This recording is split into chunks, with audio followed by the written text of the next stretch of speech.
સુરત શહેરમાં ખાડીપુરની સમસ્યા બાદ હવે ગંદુ પાણી આવતું હોવાની ફરિયાદો ઉઠી છે। શહેરના પાંડેસરા વિસ્તારમાં છેલ્લા એક અઠવાડિયાથી લાલ કલરનું દુર્ગંધ મારતું પાણી આવી રહ્યું છે, જેને લઈને સ્થાનિકો પરેશાન થયા છે।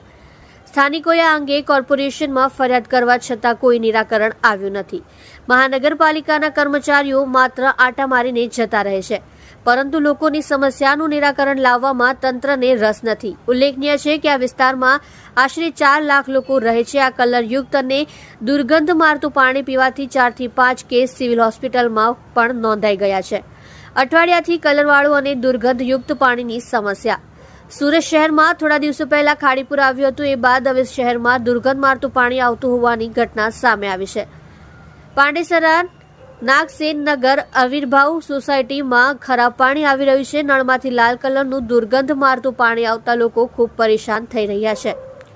એક તરફ રોગચાળો અને એમાં પણ આ પ્રકારનું લાલ કલરનું પાણી આવતા સ્થાનિક લોકો બીમારીનો ભોગ બને એવી શક્યતા। મારું નામ વિજયભાઈ છે। આપણે નાગસેન નગર પાંડેસરા અને આવિર્ભાવ સોસાયટી બે આવેલ છે પાંડેસરા વિસ્તારમાંથી। અહીંયા અઠવાડિયાથી છે ને રેડ કલરનું પાણી આવી રહ્યું છે, લાલ કલરનું, ને એ પાણીમાંથી બહુ સ્મેલ બી આવી રહી છે।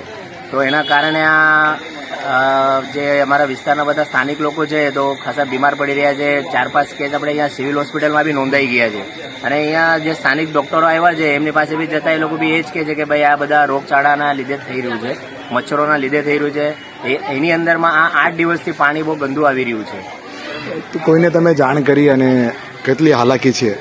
જાણ કરવાનું એવું છે કે અહીંયા સ્થાનિક કોર્પોરેટર છે એ આવે છે, એમને જાણ કરી છે બધા સ્થાનિક લોકોએ કે ભાઈ આવી રીતનું પાણી આવી રહ્યું છે। એસએમસીના લોકો દરરોજ આવે છે, પણ હજુ સુધી કંઈ નિરાકરણ આવ્યું નથી।